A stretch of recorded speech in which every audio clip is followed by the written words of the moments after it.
Friends, आज का जो हमारा टॉपिक है वो है rational emotive behaviour counselling techniques. सबसे पहले ये तकनीक किसने इंट्रोड्यूस कराई थी? एल्बर्ट एलिस ने, और इसका सबसे पहला नाम था रेशनल इमोटिव थेरेपी। ठीक है, बाद में इसके अंदर बिहेवियरल एस्पेक्ट ऐड हुआ और इसका नाम हो गया रेशनल इमोटिव बिहेवियर टेक्निक। ठीक है, ये जो तकनीक है, रेशनल का क्या मतलब होता है? रेशनल का मतलब कहते हैं ना कि ये आदमी इरेशनल है, इसकी रेशनल थिंकिंग है। रेशनल का मतलब जो हकाइक पे मबनी हो, हकीकत पे मबनी हो, अक्ली।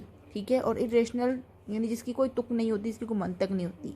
ठीक है, अब जो एलिस है वो ये कहता है कि इंसान के जो सोच है वो इतनी इंपॉर्टेंट होती है, they are not only influence his behaviour and feelings but also cause them, कि इंसान की जो सोच है वो उसके बिहेवियर की वजह बनती है।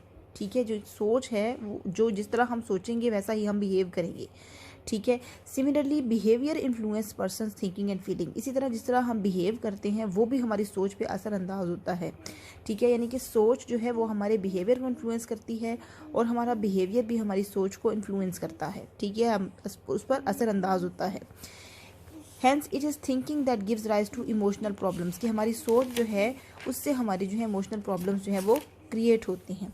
एलिस ये कहता है कि person basically possesses both irrational and rational traits, इंसान के अंदर रेशनल ट्रेट्स भी होते हैं और इरेशनल ट्रेट्स भी होते हैं, और इंसान की अपनी मर्जी है कि इन दोनों में से वो कौन से चूज़ करता है, रेशनल तरीके से सोचता है या इरेशनल तरीके से सोचता है।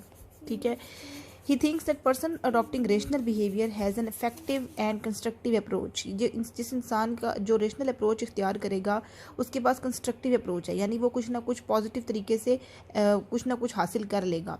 जिसके इरेशनल बिहेवियर होते हैं उसकी ज़िंदगी में नाखुशी और तबाही हो जाती है। फॉर एग्ज़ाम्पल कि अगर मैं मेहनत करूँगी तो मैं कामयाब हो जाऊँगी। ठीक है, और अगर मैं ये मेरी एक रेशनल अप्रोच है, रेशनल मैं सोच रही हूँ और उस जगह पर पहुँच भी जाऊँगी। इरेशनल थिंकिंग ये है कि मैं पढ़े बिना जो है वो कामयाब हो जाऊँ, ये एक कामयाब इंसान बन जाऊँ, तो ये मेरी इरेशनल अप्रोच है कि मैं मेहनत नहीं करती और मैं क्या उम्मीद लगा रही हूँ। ठीक है, रेशनल थिंकिंग जो हकीकत पसंदी पर मबनी होती है, और इरेशनल थिंकिंग जिसकी कोई मंतक नहीं होती।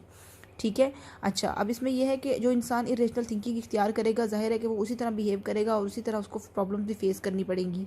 Individual has irrational thinking from very beginning and parents. ठीक है, और जो इंसान की जो थिंकिंग होती है वो किस तरह बनती है, जो उसका शुरू का माहौल होता है, उसके पेरेंट्स होते हैं, उसका एनवायरनमेंट होता है, उसका कल्चर होता है, वो उसकी जो है वो बिहेवियर को शेप करते हैं। और वो अगर शुरू से आपको नेगेटिव प्रोवाइड किए गए हैं तो आप नेगेटिव ही तरीके से सोचते चले जाएंगे। ठीक है, अच्छा, जिस तरह से नेगेटिव थिंकिंग इंसान, एलिस ये भी कहता है, reinforcement of irrational thinking causes a variety of problems and complications in later days of life, कि जब शुरू में आप इरेशनल तरीके से सोचते हैं और लोग आपको reinforce करते हैं कि हाँ तुम बिल्कुल सही सोच रहे हो, फिर क्या होगा कि इंसान जो है वो ऐसी ही प्रॉब्लम्स को फेस करता चला जाएगा। आप पूरी ज़िंदगी उसको यही प्रॉब्लम्स फेस करनी पड़ेंगी क्योंकि उसकी रेशनल थिंकिंग को सपोर्ट किया गया, रीइंफोर्स किया गया है। ठीक है, अच्छा, एलिस ये कहता है कि इंसान जो है वो अपने माजी में रहता है। ठीक है, जो उसके तल्ख तजर्बे होते हैं उनमें गिल्ट फीलिंग्स, एग्रेशन, डिप्रेशन, उनके अंदर वो फंसा रहता है। ठीक है, हमारी सबकी आदत होती है कि हम माजी में जाते हैं और हम हाल में नहीं रहते। तो ये एलिस कहता है कि जो पास्ट में रहते हैं वो भी प्रॉब्लम्स का शिकार रहते हैं। So they themselves are responsible for the troublesome thoughts. ठीक है, वो कहता है कि जो लोग माजी में रहते हैं वो खुद अपनी सोच के जिम्मेदार हैं। ठीक है, अच्छा, he laid emphasis on improving people's cognitive ability, वो कहता है कि लोगों की सोच को तब्दील किया जाए। कॉग्निटिव का मतलब क्या होता है? रिलेटेड टू माइंड, कि इंसान की जो सोच है उसको तब्दील किया जाए। वही जब नेगेटिव होगी तो जाहिर है कि उसको बहुत सी प्रॉब्लम्स फेस करनी पड़ेगी, उसको जो है वो इम्प्रूव करने की ज़रूरत है।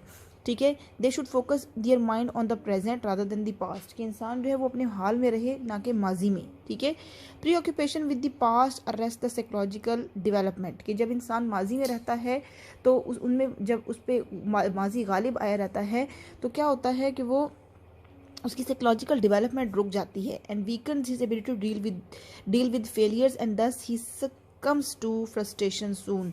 जब वो माजी के अंदर फंसा रहेगा तो वो हाल के जितनी मुश्किलात हैं उनका सामना नहीं कर सकता और उसी में वो फंसा रहता है। ठीक है, अच्छा, अब ये क्या है?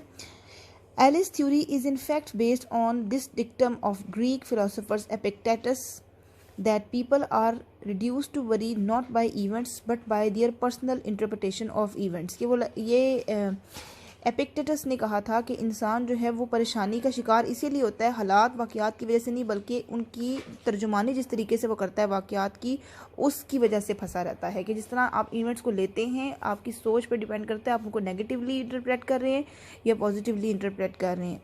ठीक है। People while interpreting events adopt irrational approach, कि जब हम किसी की बात को देखते हैं, किसी भी इवेंट को देखते हैं, तो हम नेगेटिव अप्रोच इख्तियार करते हैं, नेगेटिव तरीके से लेते हैं, इसलिए हम ज़्यादा परेशानी का शिकार होते हैं। ठीक है। अब जैसे किसी को मैंने सलाम किया, उसने मुझे